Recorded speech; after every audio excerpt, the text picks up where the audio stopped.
sit down with President Trump. This as the Donald beefs up his legal team. A turf battle in a historic Triangle neighborhood. A growing church and locals locking horns over houses that would be bulldozed in lieu of parking. Facebook mining information from users and selling that info. An analytics company using it to help Republicans in their pursuit of elected office. A prominent North Carolina elected leader tied up in this mess. We'll talk with Executive Director of the State Republican Party, Dallas Woodhouse, live just after 8:20 this morning. Let's start, though, here at 8:08, the hour to tell you about the morning commute. Mike Davis, issues on 540 happening now. Yep. Tillis in 2014. We'll get into some of the details of that and the response from the GOP when their Executive Director, Dallas Woodhouse, joins us here in 6 minutes on the Triangle's Morning News. What's trending on the Triangle's Morning News is powered by the Volt Doctors, Electrical Service and Repair. Find out more at voltdoctors.com. CBS News special report. Another bomb explodes in Texas, this time an hour from Austin at a FedEx distribution center near San Antonio. KENS TV reporter Charlie Cooper outside the facility in shirts. There's about 75 employees inside there right now who are being kept there for questioning by the FBI and by authorities just to find out a little more about what they may have seen in the moments leading up to this explosion. The package was headed to Austin. CBS's Pat Milton. ATF and FBI agents are at the scene of the FedEx facility analyzing components of the explosive device to see if they see any similarities, a signature that would link this package explosion to the other 4 bombing incidents in Austin. No one injured, but 2 people were killed in Austin this month. Police there believe the explosions may be the work of a serial bomber. Austin Police Chief Brian Manley with a message for locals. Be vigilant. Pay attention to your surroundings. Look for things that look out of place. CBS News special report. I'm Deborah Rodriguez. 8:17, Josh Zach has sports. The NCAA women's basketball tournament in play last night, and Duke's defense was stout, holding 4th seed Georgia to 2 second-quarter points and a 66-40 win in the second round. Duke moves on to play UConn in the Albany Regional on Saturday. The Charlotte 49ers announced that they have hired Virginia associate head coach Ron Sanchez as their new head coach. He'll be introduced at a news conference next week. A person familiar with the situation says the Panthers and unrestricted free agent slot wide receiver Jarris Wright have agreed to a 3-year deal. The person spoke to the AP anonymously because the Panthers have not yet announced the move. Meanwhile, the New England Patriots head coach Bill Belichick visited Raleigh yesterday to get a first-hand look at the outgoing crop of talent at NC State. Belichick spent time watching and giving pointers to Bradley Chubb, who was a bit starstruck to grab the attention of Billy Chick. It was huge. I mean, one of the most respected coaches in the game, one of the best coaches. Him giving me tips and pointers on how to do a drill, and him knowing my name and coming up to me, shaking my hand. I mean, it was pretty cool to see and definitely a humbling experience. Many of the mock drafts have the Wolfpack defensive end going as a top 10 pick in next month's NFL draft. We'll see. That's a look at sports. I'm Josh Sack. Mike Davis has your traffic update at 8:18. Thank you very much, Patrick, from the Johnson Subaru of Cary.com Traffic Center. And we've got a fender bender 440 westbound at Western Boulevard. It's blocking the center lane. You'll have to work your way around that one. Be careful. Worst possible scenario there. The authorities are on the scene.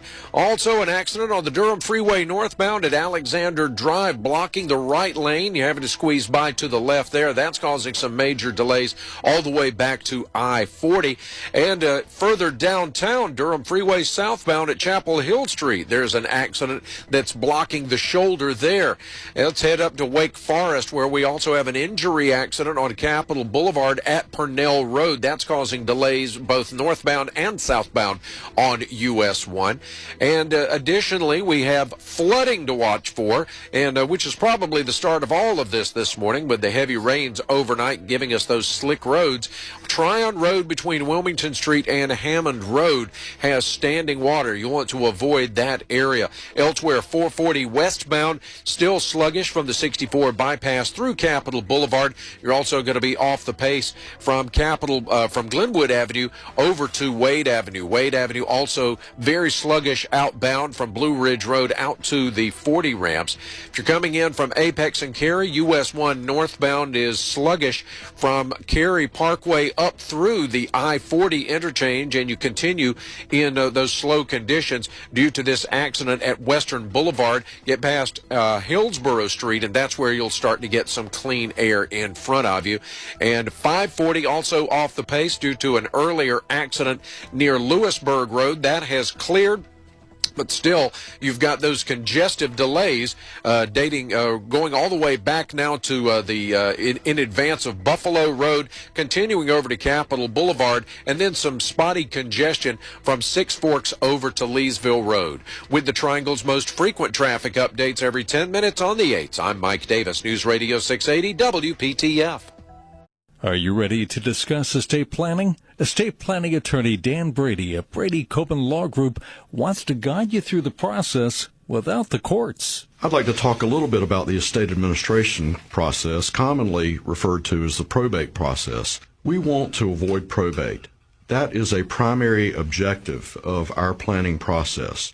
We want to keep your estate private, between family, and we do not want to involve the court system if at all possible.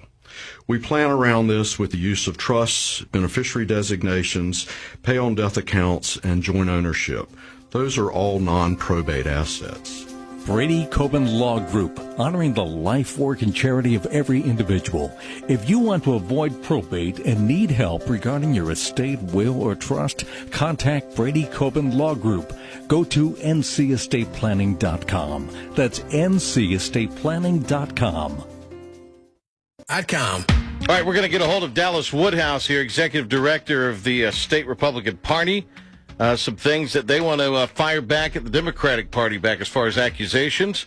And we're going to have Dallas on here in just a minute, 1 minute on the Triangle's Morning News.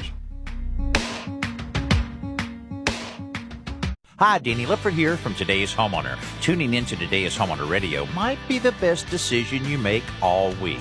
We'll set you up with expert advice, clever tips, and helpful hacks to easily tackle your to-do list. And we'll even throw in some fun home improvement stories along the way. So join us, and you'll be a home improvement superhero in no time.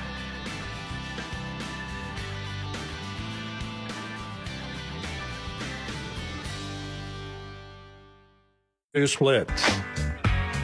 The Triangle's Morning News continues with Patrick Johnson. Dallas Woodhouse, executive director of the GOP in North Carolina. Great to have Dallas back on the radio. We've been trying for weeks to get him on, but he's a busy man. I have been actually really busy. No, I know you have been, and so it's good to have you on. There's a lot of things to talk about because even here in North Carolina, this news cycle's ever evolving. Let's get your reaction to what Wayne Goodwin was calling back in 2014 as a guinea pig to what Republicans pulled in 2016. That North Carolina basically was the one that hired the data analytics firm Cambridge Analytica and put money into Tom Tillis's campaign, all in an effort to basically use stolen information or information that was bought from Facebook, possibly illegally, to try and sway the election. How's that possible? How do you buy something from Facebook that Facebook sells you illegally? Well, now that's a whole other kind of deal there. I mean, Facebook could probably illegally may not be the word, Dallas. Perhaps without consent of people who click like on things. All right, so I'm going to tell you what I know on this. Yeah, go ahead. That's what I want to get to the bottom of here. Yeah, I mean, I wasn't here at the party at the time. We did hire this company to do work on our direct mail program. One of several companies that do that. They were not hired to engage in a social media efforts for the party, and we have not used them since 2014. There are no plans to use them this time. But I got to tell you something. Man, I'm just going to be straight up about this, Patrick. When I got called about this yesterday, and again, I was not at the party at the time, I mean, people talking these dramatic terms and how bad something is. It wasn't even... It's not against the law. Well, how is this different, Dallas, than what the Obama campaign of the Democrats did in 12? Well, I don't think it is, and I don't think it's different than what is routinely done throughout business. I mean, Facebook is in the business of selling information.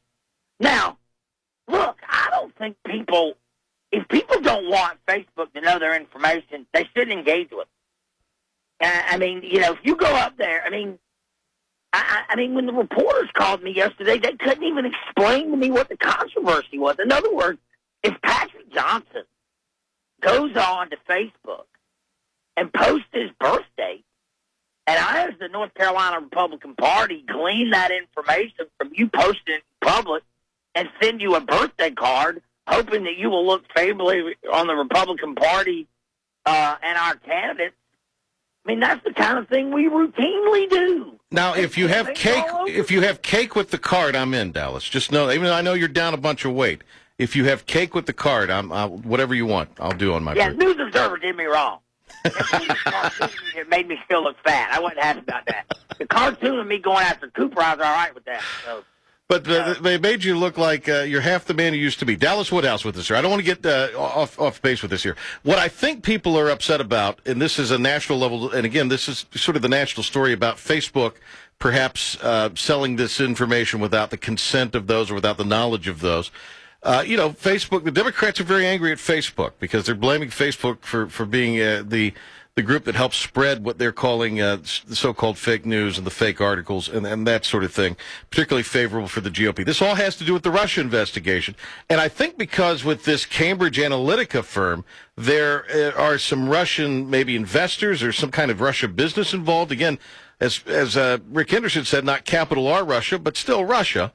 That they're trying to draw a conclusion here. And you guys are going to answer this in further detail this morning. I mean, I don't know what to answer. I didn't hire Facebook. Right. Facebook sold information, which is what they do. I mean, they're in the business of selling information. I mean, I don't know. We certainly didn't do anything wrong. I'm not convinced this company did anything wrong on this particular issue. And, I got to tell you something. The Democrats are going to have to face a reality that they did not lose this election due to boogeymen crawling out of rocks. They lost this election because they had a presidential candidate who was not liked. All right, I want to ask you one more thing here, and this is something from last week. The press conference you guys held, you want the feds to look into this slush fund that the governor's office received from the utility companies. Yeah, we think, it's pretty clear to us that there is either gross incompetence on the part of the governor or rank corruption. The bottom line is that if the utility companies were due these permits because they met all the qualification in the law, the governor can't shake them down for a separate fund to go fund his environmental buddies, his political efforts, or anything else. If they're due the permits, they're due the permits, and we think it very, very likely violates a provision of federal law known as the Hobbs Act, which has sent 6 or 7 governors over the last 4 or 5 decades to prison. All right, we're out of time here. You guys are going to have a press conference on this today, this Facebook deal, so we'll be tracking that. No, I'm not. I don't know what you're talking about. I ain't having no press conference. Okay, all right, so now we were told that Republicans were having a press conference today. Is that not the case? I'm not having no press conference. I don't know anything about that. I said all I'm going to say. I don't know what I would say. Okay, all right. I got you. I'm just telling you what was reported on here earlier, and so I was going with that. But you came on here. By the way, I am on Facebook, and if somebody this morning, one of your listeners, could succinctly explain to me, and I make a living doing this, what the actual controversy is, that some data firm bought data from Facebook over publicly reliable information and used it in campaigns does not sound like controversy. It just doesn't. Yeah. And if somebody else can explain it to me in a way I can understand it, I would really like to. All right. I'm sure I'm going to keep getting calls. Find Dallas Woodhouse on Facebook to do that. Dallas, thank you. We'll talk to you soon. Thanks. There he goes, Dallas Woodhouse. All right. Riled up.